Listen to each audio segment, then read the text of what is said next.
Aha, welcome back. Today we're going to be making a tiki classic known as the fog cutter. As usual, there are several different versions of this, but I'm going to take the most original, which calls for a lemon juice. I'm not a big fan of lemon juice in cocktails unless it's a whiskey sour. Now, just a spoiler alert, I have had this cocktail several times before. I tried making my own version. I had it at a place called Tiki T&T in Washington, D.C., but because they use their own rum, it was still a little bit raw for me. I don't like American rum. Had it at the Lenoir in New Jersey, which is one of my favorites. Sadly, it's no longer there. Didn't really care for it then. So why am I making this cocktail? Because it is a classic, and it doesn't really matter what I like. It deserves to be on the menu, just like it has been on many menus throughout the decades. I just want to see what all the fuss is about. The other thing I want to talk to you about is the mug. Traditionally, this is served in a tiki mug. The original was served in a tiki bob mug, and this is a palm tree with a face carved into it. It's very iconic, and you could see that in some of the older literature. But this is a really big mug. This holds like 24 ounces of fluid, ice, whatever. Same thing with the Trader Vic mug, 24 ounces. And this one, while it's a beautiful piece of artwork from Tom Laura, Big Toe by Tiki Farm, again, these things are vases. These aren't drinking vessels. The problem with these big oversized mugs is that they're not practical because they require extra ice to fill it, and that just freezes out the drink for me.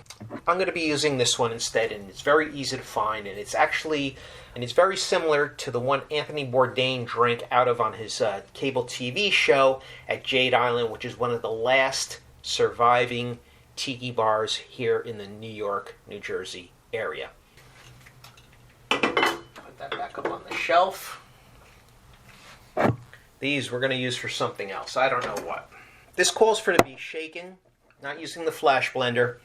So we are going to start out with 2 ounces of lemon juice, always fresh squeezed. These things are very cheap. Lemons are very cheap. This is less than $5. Lemons are about 50 cents each. Don't buy them from the little containers. Don't buy anything artificial, please. Ounce of fresh orange juice. Again, oranges, citrus, very cheap. Not worth it to go and buy the artificial stuff that's been pasteurized. And what happens is that they cook out the juice and it concentrates the sugar, which is really not good for you. Half ounce of orgeat. And one of the recipes calls for a teaspoon of almond extract. I mean, I use like a teaspoon to make a whole bottle of this. So I don't know where they got that from. Some of them do call for the sugar syrup. I'm just going to use 1/4 ounce of that because there's already sugar in the orgeat. And now the booze. Light rum. 2 ounces of light rum. 1 ounce of brandy.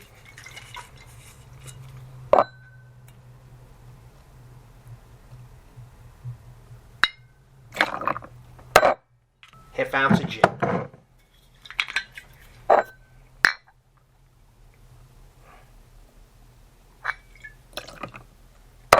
if you're wondering why I have the dark rum out, well, that's because I was looking at so many recipes and they all vary so greatly. I just put everything out because I like to have everything out in front of me, but it turns out we won't be using this today.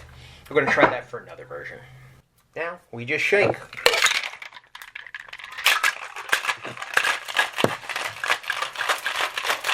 And as usual, what you want to do is you want to continue to shake this till you can't hold it anymore because it's so cold it hurts your hand. That's when you know it's ready.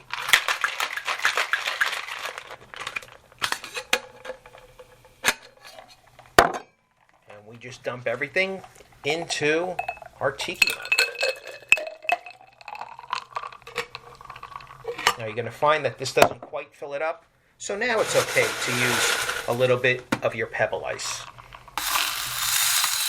Garnish it with some fresh mint. And a swizzle stick if you like.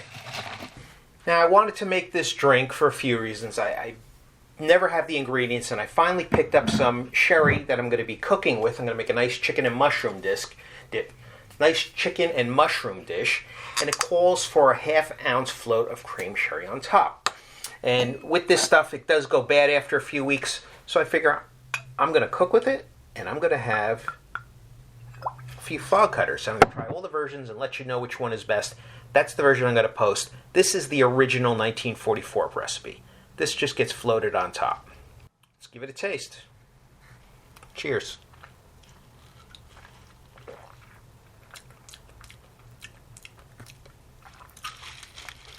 See, I just don't like lemon. I love lemon. I don't like it in cocktails. It takes something really strong and powerful to knock out that light lemon taste. It works in whiskey sour. I don't know if it works in this cocktail. You know those ice cream headaches you get when you eat the ice cream too fast, it all rushes to your head? That's the problem I have with these mugs and drinking a lot of ice and sipping it too fast. Just not a big fan of this drink. I don't know how it's some people's favorites. But you know what I'm going to do? I'm going to have a couple of different versions, and I'm only going to post the one that you see. So all this stuff on the bar here, don't pay any attention to it. Look at the recipe that I post online, and we'll take it from there. Till next time, cheers. Be safe.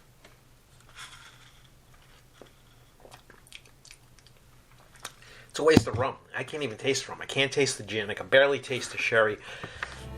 Maybe it's in a different version. I don't know.